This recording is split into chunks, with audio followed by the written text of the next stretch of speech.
Thanks for having us. The US military is finally withdrawn from Afghanistan after 20 years. Are you happy about that? Happy in one way because there was never going to be any military solution in Afghanistan. Anxious that they are leaving. Without a political settlement, there's a possibility of civil war. What would a political settlement look like? A political settlement in Afghanistan would mean a sort of a coalition government, a government from the Taliban side and the other side. There is no other solution. Do you think the Americans made a mistake by saying we're getting out by September 11th? Difficult, they have got themselves in such a big mess. They had to give some sort of time frame. But at the moment they gave a time frame, Taliban would have considered that a victory. How do you feel about the prospect of the Taliban effectively controlling Afghanistan? Like, are you happy to welcome them into the community of nations? As far as Pakistan is concerned, whoever represents the people of Afghanistan, we will deal with them. But what if they're not democratically elected? That's not through elections, they've done it through brute force. And does it not concern you on some level that this group of people is accumulating power right next door to you? Look, I'm not a spokesman for Taliban. For me to say, what they are doing or what they shouldn't be doing is pointless right now. In case Taliban go for an all-out victory, there is going to be incredible amount of bloodshed. And let me tell you, the country that is going to suffer the most after Afghanistan is going to be Pakistan. Will you allow the American government to have CIA here in Afghanistan to conduct cross-border counter-terrorism missions against Al-Qaeda, ISIS, or the Taliban? Absolutely not. There's no way we're going to allow any bases, any sort of action from Pakistani territory into Afghanistan. Absolutely not. Pakistan suffered 70,000 casualties, more than any other country, by joining the American war. We will be partners in peace, not in conflict. Have you spoken to Joe Biden since he took office? No, I haven't. Is there a reason for that? No, whenever he has time, he can speak to me. But at the moment, clearly, he has other priorities. What would you say to him if you had the meeting?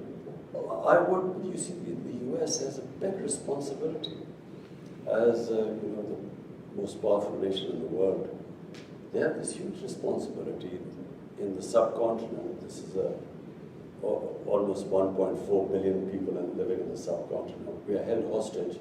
One dispute in Kashmir, a disputed territory, according to the United Nations Security Council resolutions, there should have been a plebiscite for the people of Kashmir to decide about their own future. That has never taken place. It's frustrating. Over 100,000 Kashmiris have died in this freedom struggle.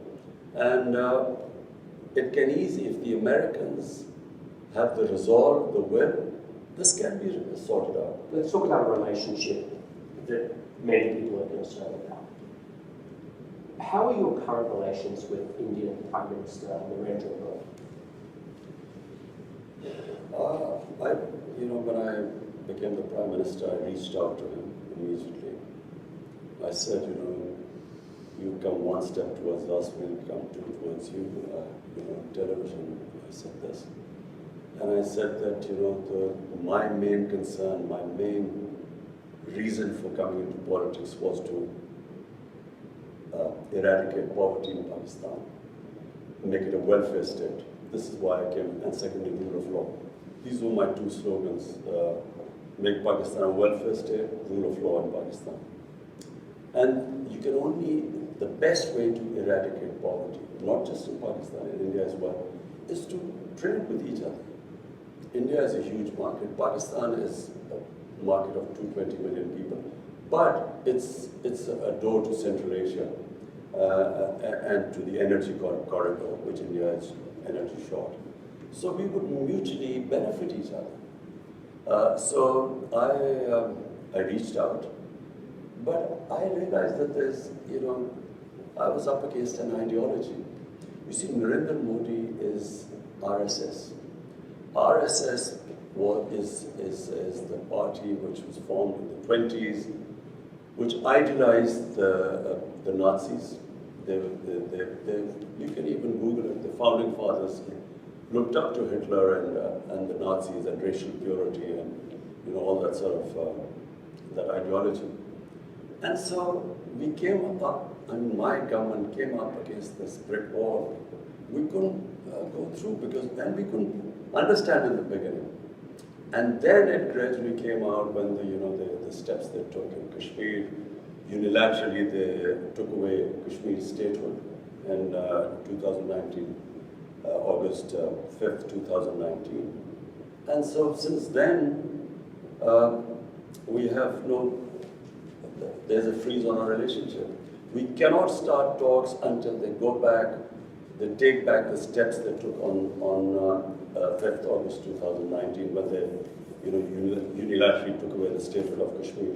I want to ask you about something you talked about on live television. It was a very serious and painful issue. You were asked about the epidemic of sexual violence and rape in Pakistan. And you acknowledged the seriousness of the problem, and you talked about Pakistan's strict laws. You were also quoted as saying that the practice of women wearing veils, quote, is to stop temptation. Not every man has willpower, you said. If you keep increasing vulgarity, it will have consequences. This created, as you know, a bit of an uproar, and you were accused of rape victim blaming. How do you respond to that? It is such nonsense. What was I saying? I said that the fastest crime, when I first came into power, I asked the heads of police, what is, the crime figures. The crime that was rising the fastest was sex crime. Sex crime was not just rape, it was child abuse. Child abuse was really what really shocked me. And the disturbing thing was that barely 1% got reported. The families of the victims, whether they were girls or whether they were children who were being abused, were so embarrassed that they would not report it. So therefore, what I was saying was that law enforcement can then basically only deal with less than 1%. The rest the society has to deal with. And the society through awareness. And I never said veils, this was never said. I said the concept of parda. Concept of parda is avoid temptation in the society. So, and I went further. We don't have discos here, we don't have nightclubs. You don't have any, like in Western societies, you don't have any places where boy meets girl. So it is a completely different society, way of life here. So if you raise temptation in the society to the point, and all these young guys have nowhere to go, it has consequences in the society which were reflected in the crime chart. So one, you fight sex crime through law enforcement, but because the majority, and majority means 99% of sex crimes are not reported, and this is according to the police officers. So therefore, the society, public, schools, awareness, teachers, media, everyone must join in because that's how we will sort of raise awareness against sex crimes. So the concept of, I used clearly, I know exactly what I said. I said the concept of parda. Parda is not just it's to reduce temptation in the society. So this is what I'm trying to get, is the clarity, and I'm glad that you can explain this. What are the forms of temptation that need to be curtailed to stop the rise of rape? For one, and remember, rape is less. Okay, sexual violence. What are the forms of temptation? So child abuse is much more than rape. Okay. So these were the shocking things. So, for instance, one thing we also discovered, because then we did a bit of research on mobile phones. Right. Children have mobile phones. Material available on mobile phones. Children have never been, they've never seen such material in human history. It's never happened. Children have never had this exposure before. So when I said the whole society has to fight, starting from, how do we deal with this? And by the way, we are now trying to find out how to control content on the social media. So that's one, but at the moment it's free for all. And then, television plays, they should be educating people, about the sort of things that children are exposed to. And so when you mean the society, you mean all the various ways, starting from schools, everywhere. The society must fight sex crimes. You also mentioned in that interview Bollywood and Hollywood. Do you believe that Bollywood and Hollywood films have contributed to this rise in sexual violence? Absolutely. When I can only compare when I went to England as an 18-year-old. There were adults-only films. The content on films was completely different. And then we saw it changing throughout. What was taboo maybe in early 70s was acceptable late 70s. So when on films the content gets X-rated and these become acceptable, clearly it has an effect on the society. X-rated is sort of underground. I mean, you don't really believe the Hollywood films or mainstream Hollywood or Bollywood films are causing a rise in sex. No. You see, what kind of films? Let me tell you, Hollywood, the way it works in the subcontinent, from Hollywood it goes to Bollywood, which is in India, which has completely changed again. What was the Indian film industry in the 70s and the 80s, gradually in the 90s, and what it is now, is completely changed. So the content is completely different. And it has an impact on the society. If anyone is telling me that this does not have an impact, you can just read, you can just see the divorce rates, you can see the sex crime. It has an effect both in India and Pakistan. So we then take the content from India, our films take it.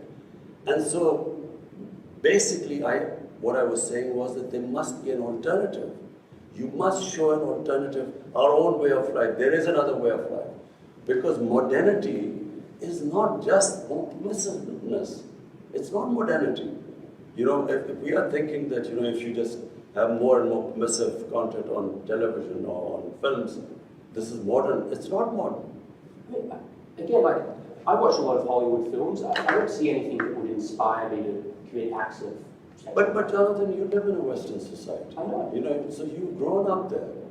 I'm talking about the impact it has on our society. We have seen the change here. There's a massive change taking place. And every society must analyze itself. They must work out what are the impact it is having on different segments, and then take steps. Do you think that what women wear has any effect? That that's part of this temptation? Well, if a woman is wearing very few clothes, it will have an impact on the men, unless they're robots. I mean, it's common sense. Yes, but is it really going to provoke acts of sexual violence? It depends which society you live in. If in a society people haven't seen that sort of thing, it will have an impact on them. If you grow up in a society like you, maybe it won't on you. So, I'm not talking... Jonathan, you must understand, this is this problem we face. This cultural imperialism, whatever is in our culture, must be acceptable to everyone else. It's not. Every culture is different. And therefore, when you introduce things in a culture, it has different impact there. But forgive me, when you were a cricket star, you were seen as a playboy. There were photos of you with your shirts off in your bedroom. It's a bit rich. Jonathan, this is not about me. It's about my society. Don't you feel like it's a bit rich for you to say this? Jonathan, listen. It's about my society. My priority is how my society behaves, what reactions are caused in my society. So when I see sex crime going through the roof, it's not just me. We bring people, sit down and we discuss it from different sectors of the society. We sit down, we discuss how we're going to tackle this. We have a problem.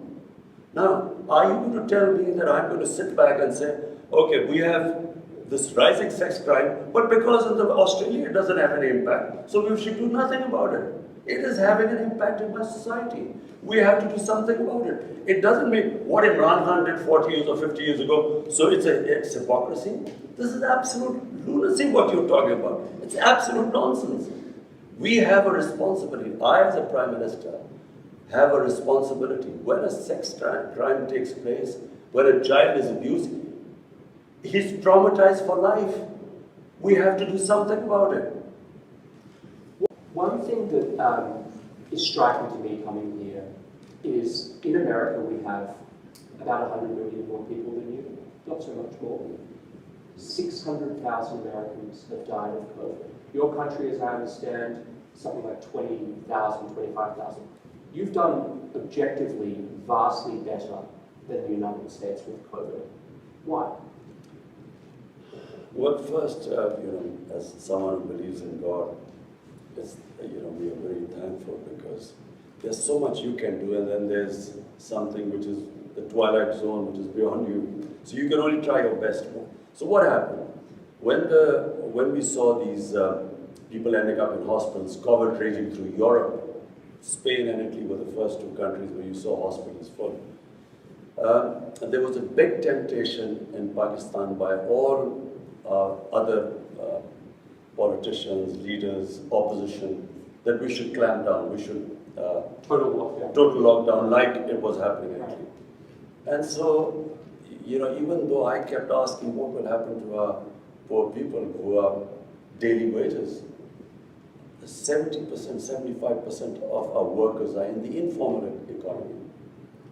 Daily wages, weekly wages. So, but, and watching what was happening in Europe, there was a clampdown. We had smart lockdowns. We then had... What's a smart lockdown? So we had this control and command center where we accumulated daily all data coming from Pakistan. So we got the Pakistan Army involved, all the provinces involved. We would get daily data. We had our doctors sitting there, infectious disease specialists, and they were monitoring the whole thing. And what we did was we would have these hot spots where there was, and we would try and lock them down.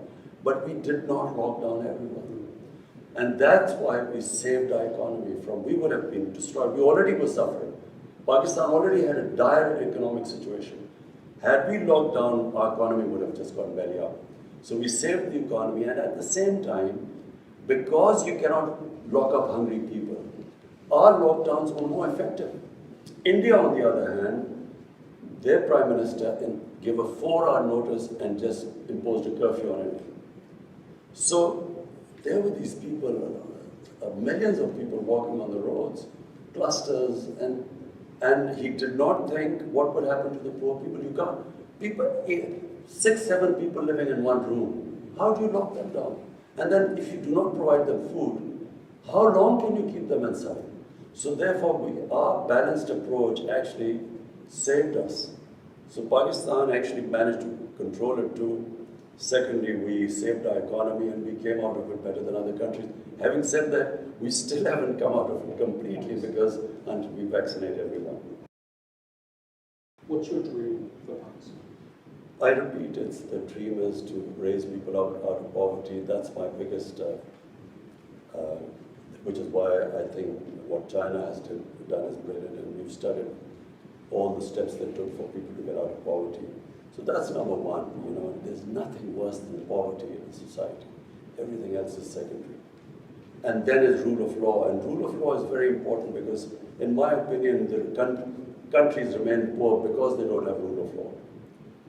There's a very interesting report by the Secretary General, UN Secretary General's fact-type panel, and this investigated what is happening, the flight of capital from developing world every year.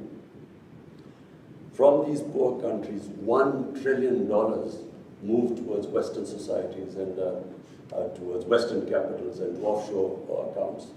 So this is and it happens because there's no rule of law, because the powerful can use the system and siphon off this money. Your predecessor did that. The two families that